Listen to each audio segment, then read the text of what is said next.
তাৎপর্যপূর্ণ ঘটনা ঘটেছে ঠিক সেদিন যেদিন বাংলাদেশে বিএনপির ভারপ্রাপ্ত চেয়ারম্যান তারেক রহমান এসেছেন। আজকে বাংলাদেশের সকল মিডিয়া আউটলেটস এর একটা বড় ব্যস্ততা ছিল তারেক রহমানের দীর্ঘ 17 বছর পর স্বদেশ প্রত্যাবর্তন ইস্যুতে, এবং সেটা খুবই যৌক্তিক। এই আলোচনা থাকবে, এরকম কাভারেজ থাকবে, সেটা খুবই প্রত্যাশিত। বাংলাদেশের ক্রিকেটে এই ঘটনার সমান্তরালে যে ঘটনা ঘটে গেছে আজকের দিনে, সেটা এক কথায় অবিশ্বাস্য। এবং আগের সকল এডিশনস অফ দ্য বিপিএল, এর আগে যে 11টা এডিশন হয়েছে, এবং আজকে একটা ঘটনার প্রেক্ষিতে তালহা জোবায়ের, যিনি নোয়াখালীর যে দলটা রয়েছে সেটার অ্যাসিস্ট্যান্ট কোচের দায়িত্বে রয়েছেন, তিনি বলেছেন যে এর আগে এরকম অদ্ভুতুরে কিংবদন্তিমাকার বিপিএল তিনি তার ক্যারিয়ারে দেখেন নাই। খুবই সত্য কথা বলেছিলেন তালহা জোবায়ের, এবং তার ওই বক্তব্যটাই আসলে এবারের বিপিএল এ এখন পর্যন্ত, অন্তত আজকের দিনে যে ঘটনাগুলো ঘটেছে সেগুলোকে রিফ্লেক্ট করে। কি হয়েছে, কি হয়েছিল, কোন দিকে যাচ্ছে। বিপিএল শুরু হতে বাকি আর মাত্র একদিন। আপনারা সবাই জানেন যে আগামীকালই বিপিএল মাঠে গড়াচ্ছে। প্রথম দিনে 2টা ম্যাচ রয়েছে, টিকিট সোল্ড আউট। কিন্তু এই প্রথম দিনেই নামবে যে দলগুলো, সেই 4 দলের একটা আজকে অফিসিয়াল লেটার দিয়ে বাংলাদেশ ক্রিকেট বোর্ডকে জানিয়েছে যে তারা অংশগ্রহণ করবে না বিপিএল এ। কেন বিপিএল অংশগ্রহণ করবে না? কারণ তাদের আজকে বিপিএল এর একদিন আগে, বিপিএল শুরু হবার একদিন আগে মনে হয়েছে তারা ক্রিকেটারদের পারিশ্রমিক দিতে পারবে না, তারা যে স্পন্সরশিপের জন্য বিভিন্ন কোম্পানির কাছে আবেদন করেছিল সেটা তারা পাবে না, এবং যেহেতু এই ব্যাপারগুলো নিয়ে তাদের অনিশ্চয়তা রয়েছে, তাই তারা আপকামিং এডিশনে, একদিন পর শুরু হতে যাওয়া এডিশনে তারা অংশগ্রহণ করবে না।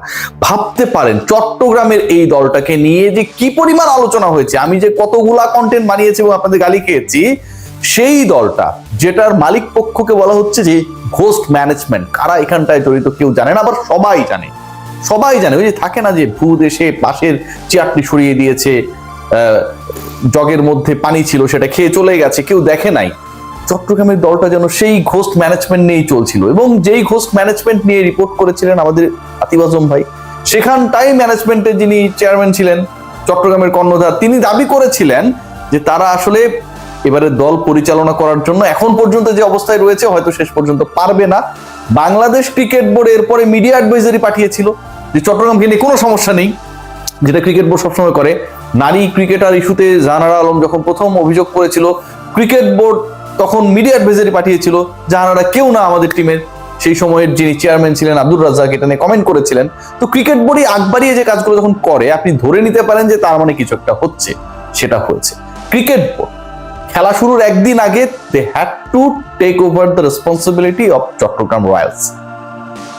ভাবা যায় চট্টগ্রামের যেই দলকে এত আলোচনা, এত ডিফেন্ড করার চেষ্টা বাংলাদেশ ক্রিকেট বোর্ডের, সেই চট্টগ্রাম রয়্যালসের ভেতরে যে 2-3জন ব্যক্তি রয়েছেন যাদের ব্যাপারে ইন্টিগ্রিটি এনশিওর করার ক্ষেত্রে অ্যালেক্স মার্শালকে নিয়োগ করা হয়েছিল, আমিনুল ইসলাম বুলবুলের ভালো কাজগুলোর একটা, সেই অ্যালেক্স মার্শালের রিপোর্টে মালিক পক্ষ, পরিচালনা, ম্যানেজমেন্টের সাথে জড়িত থাকতে পারবেন না আমিন খান নামে একজন ভদ্র ব্যক্তি, এবং অপরজনের নাম সামিনুর। এই দুজনের ব্যাপারে যখন বাংলাদেশ ক্রিকেট বোর্ড 0 টলারেন্সে চলে গেছে, চট্টগ্রাম তখন বলেছে আমরা তাহলে দল পরিচালনা করতে পারবো না। সো এই দুজন থাকলে পারতেন, এই দুজন না থাকলে আপনারা পারতেন না। আমার প্রশ্ন হচ্ছে এই দুজন কারা?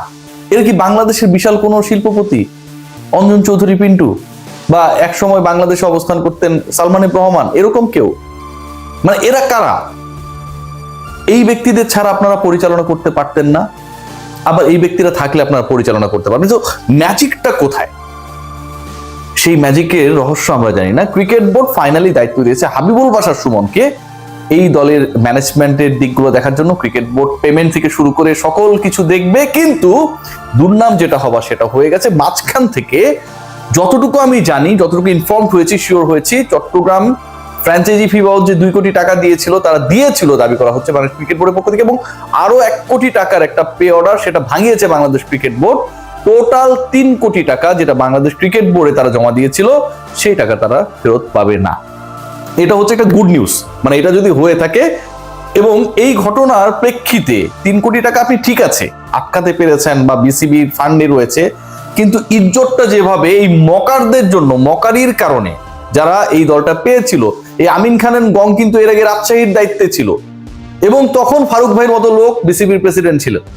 সেই রাজশাহী যেই ধরনের মানে ভরাডুবি করেছে বিপিএল কে, লজ্জিত করেছে, কলঙ্কিত করেছে, সেই দলের সাথে থাকা ব্যক্তিবর্গ যখন এবার আরেকটা দলে যুক্ত হয়ে যায় এবং সেটা নিয়ে কেউ কোনো কিছু করলো না, আটকালো না, তারা শেষ পর্যন্ত অ্যালেক্স মার্শালের রিপোর্ট আসার আগ পর্যন্ত ওই দলে বহাল থাকলেন, ঠিক তখন এটা তো আসলে ফাইজলামি পর্যায়ে চলে যায়।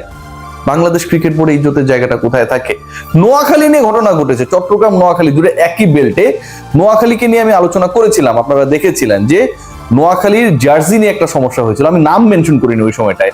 নোয়াখালীবাসীকে আমি আবারও বলছি, আপনাদের এই দলটা যারা পরিচালনা করছে কেউই নোয়াখালীর মানুষ না ভাই, বিশ্বাস করেন আমাকে, কেউই আপনারা না, অন্য আরেকটা পক্ষ নোয়াখালীর নামে এই দলটা নিয়েছে। এখন সেই পক্ষ মানে যারা এটা পরিচালনা করছে তাদের দায়িত্ব কি? নোয়াখালীবাসীর ইজ্জত সম্মান, এটাকে সম্মান দেয়া, নোয়াখালী যে একটা ব্র্যান্ড, সেই ব্র্যান্ডকে ভ্যালু করা, ডেফিনেটলি সেটা তারা কি সেটা করতে পেরেছে? খালেদ মাহমুদ সুজন আলোচনা সমালোচনা কটূক্তি যতই করেন না কেন, বাংলাদেশের ক্রিকেট বাস্তবতায় তো খালেদ মাহমুদ সুজন রেলেভেন্ট। খালেদ মাহমুদ সুজন সেই দলে হেড কোচের দায়িত্বে, ধরেন খালেদ মাহমুদ সুজন সেই দলে হেড কোচের দায়িত্বে না, হেড কোচের দায়িত্বে অন্য কেউ।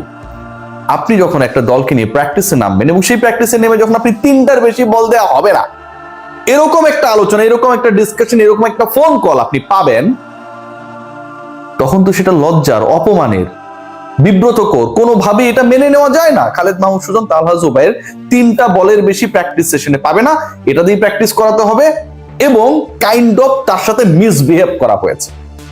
খালেদ মাহমুদ সুজন বাংলাদেশের ক্রিকেট ইতিহাসের যে কয়েকটা অবিস্মরণীয় ম্যাচ নিয়ে আপনি আলোচনা করবেন, পাকিস্তানের বিপক্ষে বাংলাদেশের বিশ্বকাপে 99 সেই অবিস্মরণীয় জয়, ব্যাট হাতে বল হাতে তার অলরাউন্ড নৈপুণ্য, 3 উইকেট পেয়েছিলেন, সম্ভবত 31 রান বা 27 রান করেছিলেন স্কোর।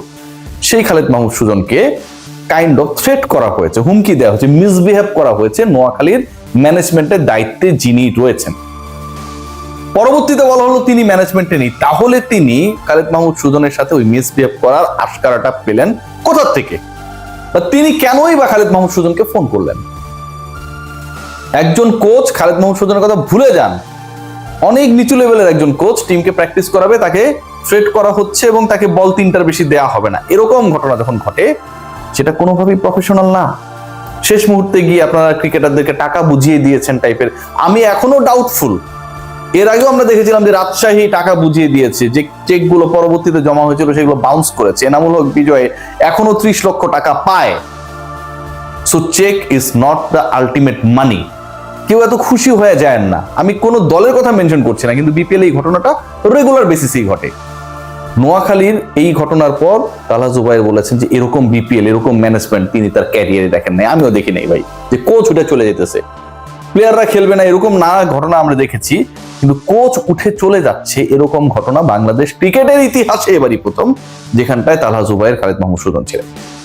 সিএনজিতে করে টিম হোটেলে ব্যাক করার পর পরবর্তীতে হাত পা ধরে এই দুজনকে ব্যাক করানো হয়েছে। আমিনুল ইসলাম বলবো সেখানটায় বাংলাদেশ ক্রিকেট বোর্ড সেখানটায় একটা ভালো রোল প্লে করেছে। তবে ইন্টারেস্টিং পার্ট যেটা হয়েছে সেটা করেছেন আমার প্রিয়, অতি প্রিয় মিঠু ভাই। মিঠু ভাই আসসালামু আলাইকুম। মিঠু ভাই যেটা করলেন সেটা হচ্ছে, বলের দরকার হলে 10-15টা বল আমরাই দিয়ে দিতে পারতাম। মিঠু ভাই, it's not BCB's responsibility to provide balls to the franchise. এটা আপনার বিসিবির দায়িত্ব না। যারা ফ্র্যাঞ্চাইজি নিয়েছে ব্যাট বল স্ট্যাম্প প্যাড দেওয়ার দায়িত্ব তাদের। তাদেরকে যখন আপনারা রেসপন্সিবল করতে পারেন না এবং এরকম মকার স্টেটমেন্ট দিয়ে দেন যে ওটার দরকার হলে আমরাই দিয়ে দিতাম, তখন তারা আশকারা পায়, তখন তাদের পশ্চাৎ দেশে লেজ গজায় মাছি তাড়ানোর জন্য। সবাই ভালো থাকবেন।